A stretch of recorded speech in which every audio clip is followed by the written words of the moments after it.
What's up, guys? Welcome back to the Tranquil Living Uruguay podcast. I'm Vanessa, your host. Recently, there's been an uptick in interest from people wanting to move abroad in search of a better and more tranquil life for obvious world reasons going on right now in the real world and geopolitically. And today, I wanted to reflect on that a little bit because after making the move abroad 5 years ago to Uruguay, I feel like it's never been a better time to live abroad than now. For a long time, you know, living abroad felt maybe complicated or, the uncertainty of being in a new place, a new country, a new culture, and, maybe like out of reach for most people. But now I feel that's way different. um, First and foremost, I think remote work has really paved the way for what people call like location freedom. There are more people working online or working remotely, and many countries like Uruguay, the one I'm living in right now, they are attracting remote workers through their digital nomad visa programs. If you do have a remote job, you have the ability to earn in one country, your home country, that could be the US, and live in another easily. The remote work such an advantage, but traveling is more accessible. I see more and more people traveling to other countries, discovering new places and countries outside of the US. And I never saw that growing up as a kid in, the 90s and 2000s, early 2000s. There are definitely more flight options and routes really paving the way to global connectivity, which is really neat. Information is accessible and free everywhere, pretty much. I mean, from YouTube, blogs, podcasts like this one. I mean, you can just really find out so much more information about a country, culture, or anything that you are interested in, really. There are many people like me who share openly what real life expat experiences are like. And before, you weren't able to gather that tangible information. And it's great because, you know, there's like less uncertainty as you're planning a move abroad, having this information at your fingertips. And when you see other people can do it, it takes you out of your shell and like gives you the confidence that you can do it too. Another advantage is that these global communities are growing. Like it seems like by the day they're growing. There are plenty of expat groups and expats in like local communities abroad that get together and connect. I mean, you also have WhatsApp. There's like WhatsApp groups, Facebook groups, other online networks and communities, like plenty of community and support systems out there that you can either find or start yourself. And obviously, I'm in these and I see more and more they're growing just more and more. It's like fantastic. And like I'm telling you, people from all over, I'm not just talking about Western world, I'm talking about from everywhere. So that's really nice to see these groups. And like because of these groups, it is easier to find support and connection when you are living in a new country. For example, I am part of a women's only like international group that is this global organization. This organization is available in many countries and cities across the world, and that has been such a neat way to connect, form friendships and community when you live far away from your place of birth.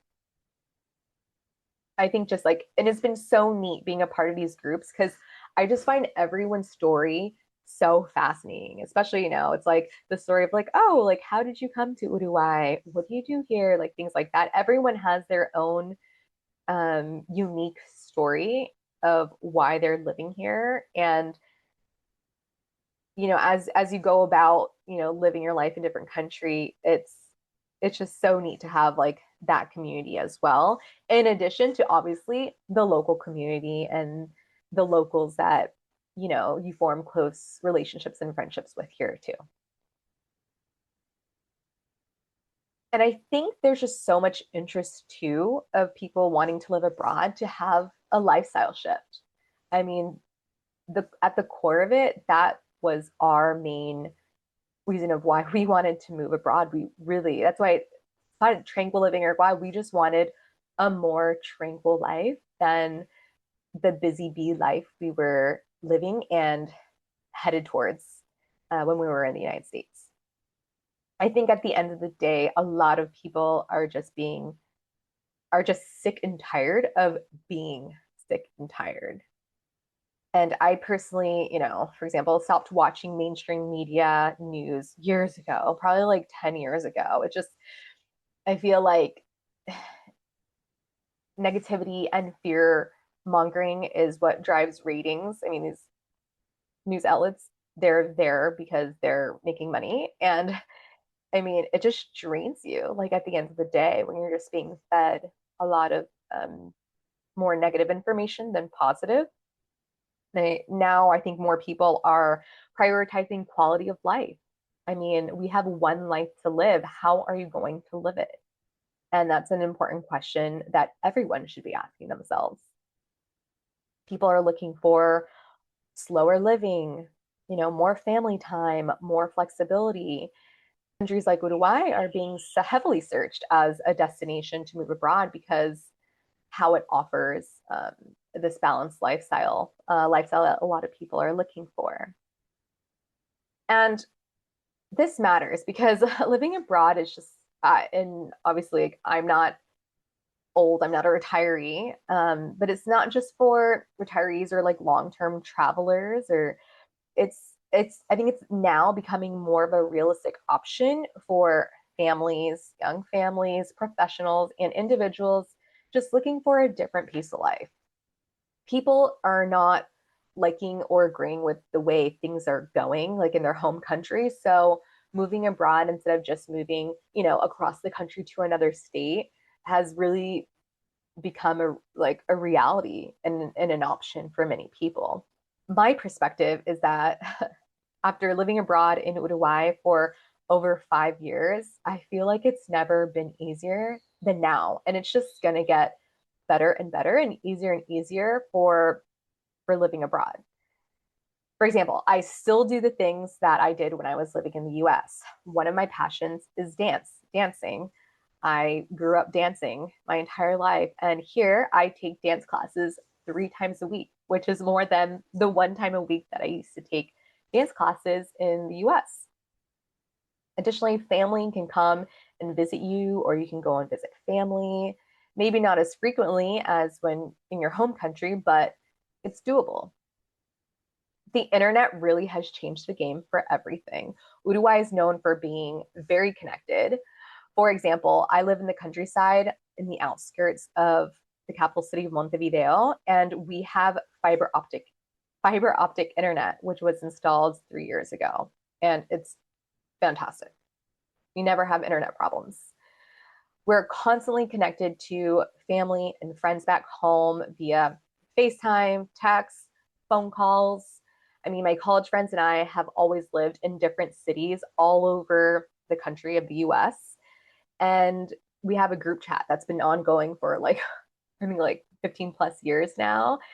And literally, it's no different than how it was when I was living back in the US. So keeping in touch is not really an issue or a problem at all when you live in another country. And social media, it's not, I wouldn't say it's social anymore. I've heard it being referred to as interest media. And the good thing with that is it just keeps you in the loop with any interests you have back in your home country. For example, I'm a Bravo holic, which means I am a huge fan of the Bravo network TV shows, such as think like Housewives, Vanderpump Rules, Summer House, Watch What Happens Live. The ones who know. So thanks to a VPN, I get to keep up with my shows and in real time, like on the Peacock apps. The Peacock app is where I get to see all of my Bravo shows. And there's also the other streaming networks like Netflix, Hulu, Disney Plus, ESPN, where you can keep up with live sporting events, games, and newly released movies and TV shows. just like everyone back in the US does. For example, like I just binged the latest season of Secret Lives of Mormon Wives on Hulu, just like everyone else. So um, I just want to caveat that this is also possible because I, like everyone else in the world, can use a VPN. So we can still continue our guilty pleasures of watching Secret Lives of Mormon Wives or the Real Housewife franchises.